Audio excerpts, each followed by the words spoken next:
Joining me now, Congressional Liaison to the Donald Trump Transition Team, Congressman Chris Collins. Congressman, great to have you with us. Oh, it's great to be back, Lou. I got to say that this thank you tour for the president-elect is a stroke of genius. It puts him back with the people who helped him win the office. He is obviously having a grand time, and it also gets him out of the office where he's working 16-hour days. What do you think? Well, you know, this is the unconventional Donald Trump doing it again as the president-elect. And he really appreciates deep down all the support he got. And when you think of the amount of time and energy he spent getting elected, he hasn't stopped. I think he sleeps about 3 hours a night. This gentleman has more energy than any 10 of us combined. But what he's really doing is something that all of his base appreciates. He understands who elected him. And it's just Donald Trump, the human being, from the bottom of his heart, thanking his supporters. And America, as we know, needs to thank Donald Trump for saving our country.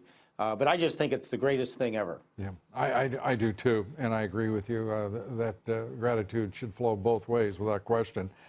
Funding today, the continuing resolution, an uncertain fate in the Senate. Why is that, and why shouldn't this be straightforward? It is straightforward. It should be. We're funding it through April. That gives President Trump 3 months after the inauguration to get his priorities over to Congress, and then we move forward. So it's a perfect timing at last year's spending levels.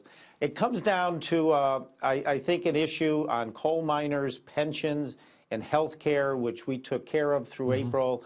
Senator Manchin wants us somehow to extend that for years down the road. Lou, yes. I don't see there's any way that it's not going to pass the Senate. If it doesn't, they have to stay in session, and something tells me our senators want to get home. They don't want to spend the weekend in Washington. So I've heard the same. Did that go into your calculus on moving this legislation over there? I'm sure not. Yeah, well, you know, we know the senators want to go home, so I really don't think it's going to face a problem tomorrow. I'd be very, very surprised if it did. I've heard the House members enjoy going home, too, about this time of year. Well, I got off the plane about an hour ago. All right. Well, good for you. Trump's choices right now for his cabinet are being met with almost universally, except for the left. I mean, discounting that. It is being met almost uniformly with applause. Well, it's what I said, Lou, early on. A chief executive officer surrounds himself with people who are going to make him better. He's going to bring forth the best and brightest. I said that from day one. Chief Executive Donald Trump will have the best cabinet that's ever been assembled by any president, because he doesn't have hangers-on. He doesn't have an entourage that he's going to bring in.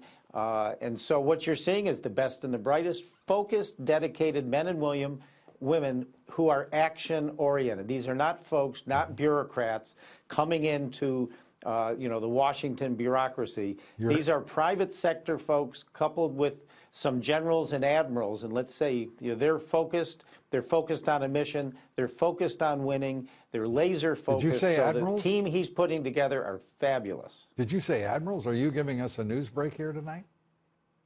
Well, no, I'm just... Congressman, it's great to see you. I appreciate it. I couldn't help but have a little fun with you there. Congressman Chris Collins, always good to talk with you. All the best. Yeah, good to be with you, Lou. Thanks.